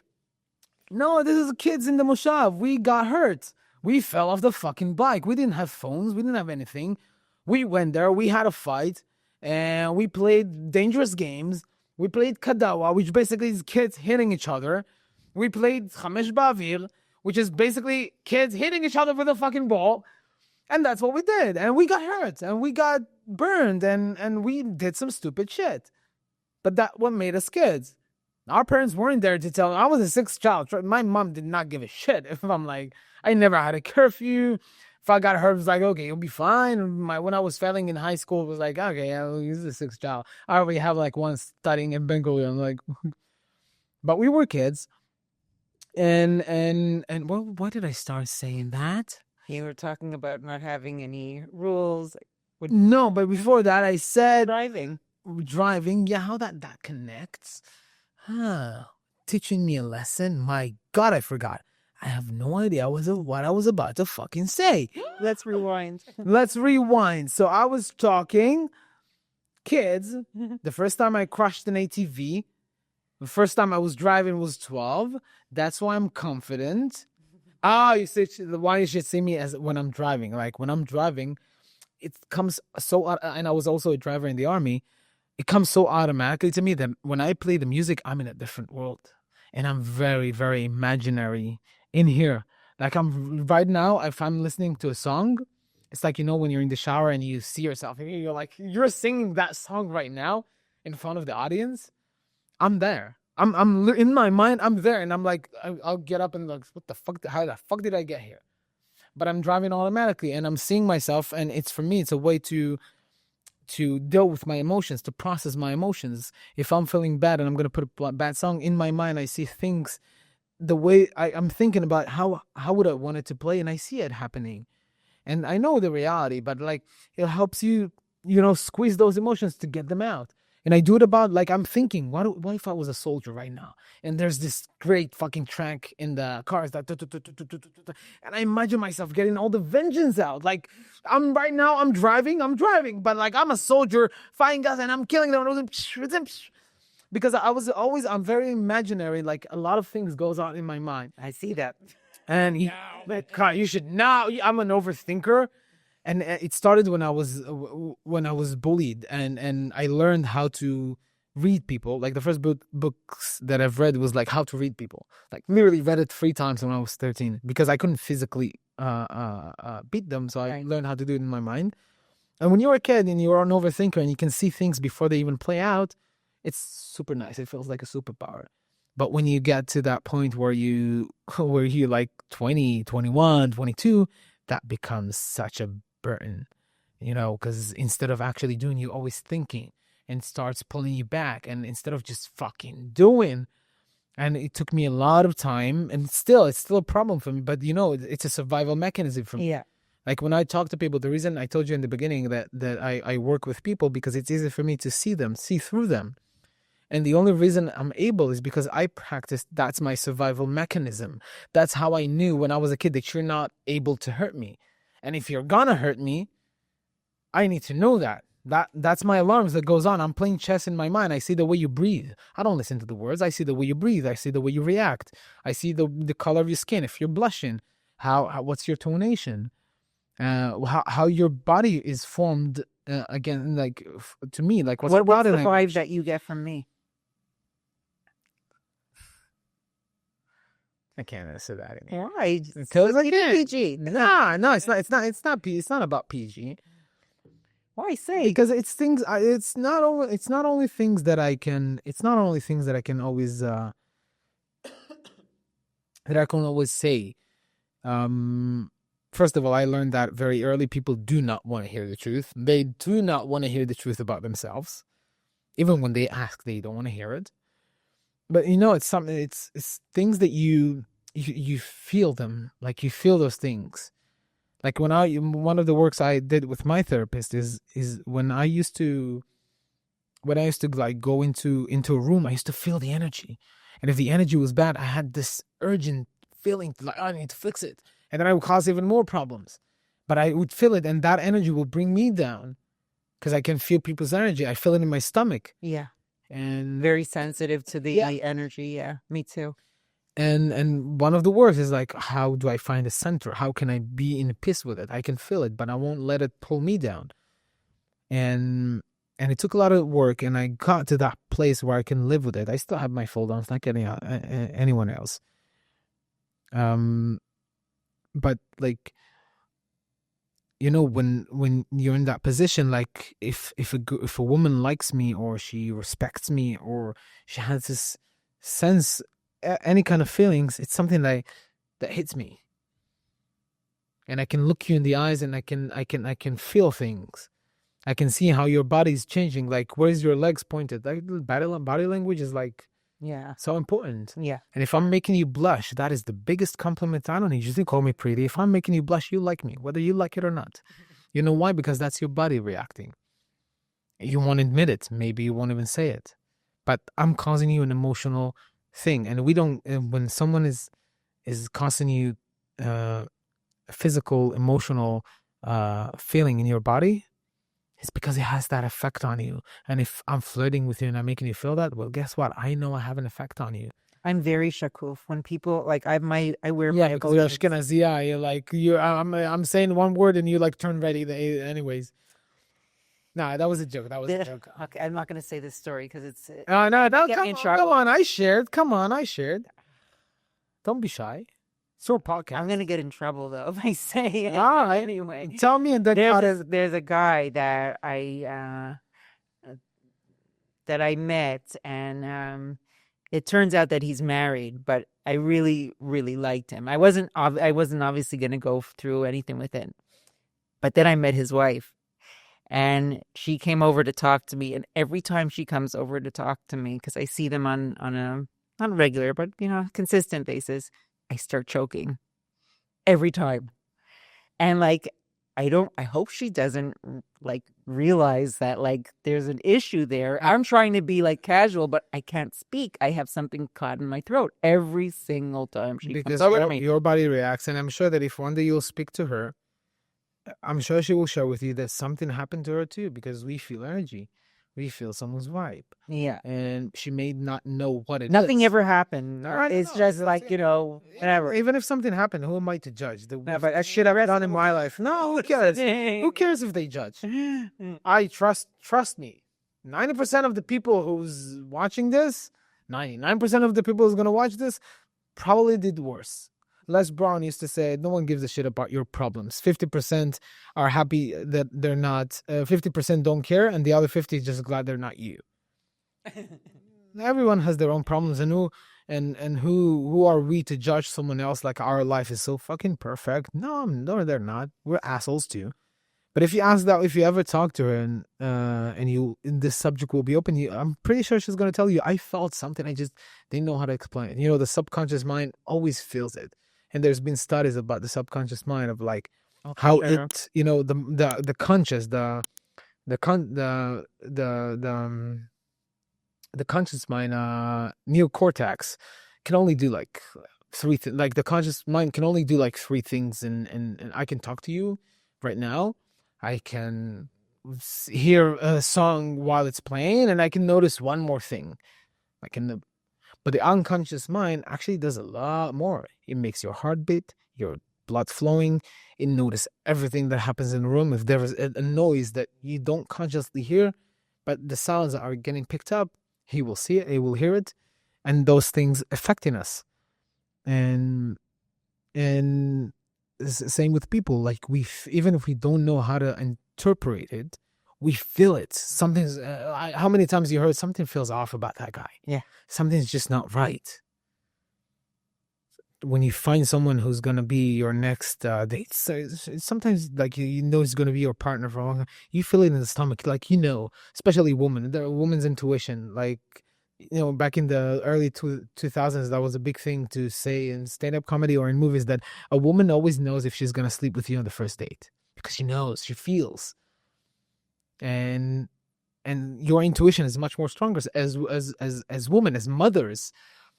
Like, for you, it's not a survival mechanism. That is I don't know what the opposite of survive. That is a not growing mechanism. Developing. I think that's the opposite of that's a developing mechanism. Your intuition helps you raise your kid, and to know what's best for him, and to know when he's hungry, and to know when he's feeling bad, and to notice things, and when to give him a hug when he's a baby, and I think that's and people feel. I want to ask you one final question. What's your favorite thing about living in Israel? That is a hard question. What is my favorite thing about living in Israel?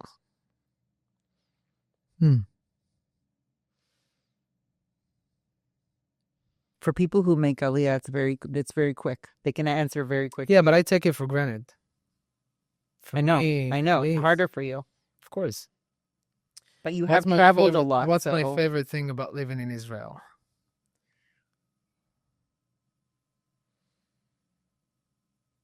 It's going to be cliche to say that we're like family, but I think is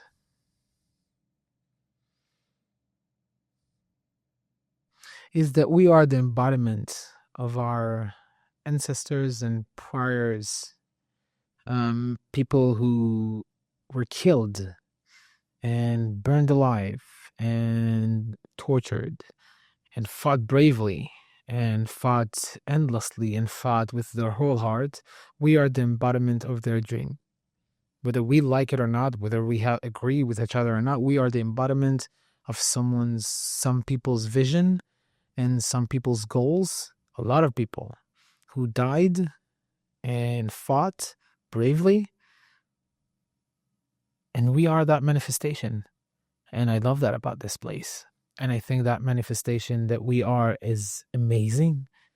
Like again, it's easy for me to take it for granted because I live here. But if you actually think about what this nation has done in the past 80 years, 77, if you think about what this nation has actually done with all the wars and the hate and the fights, my God, I'm so lucky to be Jewish. I'm so lucky to be part of this nation. This nation, this tribe, this unique, small tribe. I'm lucky. And that's what I love about this nation is that, and again, it's like family. It's such a cliche to say that if you fall in the street, 2 people, 3 people will come to help you. Not because they know you, but because they saw someone's falling and it's like someone they know. We are connected. In the Torah, they said, Am echad lev echad. I know it doesn't feel that way, but we are. When push comes to shove, we are. When push comes to shove, we are. And again, even in the heart has chambers and they're separated. We have chambers and we are separated. But when we work together, we're pumping hard. And I love that about the people here. And it doesn't matter if you're abroad. Again, you meeting a Jew abroad, you meet Israeli meets Israeli abroad. Man, we're best fucking friends. Doesn't happen to anyone. We take it for granted, but it doesn't happen to every nation. And I take pride in that, to be proud of that. Matan, thank you so much for coming here today. And it was really fun meeting you. Yeah. I was really starstruck because you're like, I only see, it's really cool meeting people that you only see online in person. Yeah. You're exactly what I expected. You're so much fun. Thank you. We're going to have a selfie and I'll be like, yeah, I was on the Dayna show. Yeah. Yeah, one day, when I'm really, really famous. I was the first. Not the first. I was one. 33rd. I'm the 33rd. You know that in 2 weeks I celebrate 33. Really? Yeah, and the June 10th, I'm celebrating 33. Wow. Yeah. You know the saying of Einstein that coincidence or God's way to stay hidden? I think that's how he said it. I'm probably paraphrasing. So I'm the 33rd guest, and I'm turning 33. And it took me an hour and 33 minutes to get here. Seriously, God, I swear to God, an hour and 33 minutes. Yeah. And who knows? Maybe it's connected, maybe it's not. It's totally connected. Let's believe it is. I choose to believe. I always choose to believe. It's so much fun to live in a world where you believe in something. Doesn't even matter. So much fun. Life is so much more positive. That's a belief. Find meaning. Wherever you want to find meaning. Mm-hmm. Yeah. Thank you. Thank you. It's a kef. Thank you, everyone, for listening, watching. I'm sorry for all the bad words. Actually, no, I'm not. Sorry, not sorry. Yeah, one last word. Fuck! I had you. Thank you for tuning in to this week's episode of The Dayna Show. If you like what you heard, you can subscribe to the podcast, like and share with your friends on social media, and rate us 5 stars. Don't forget to tune in next week, and we'll see you then.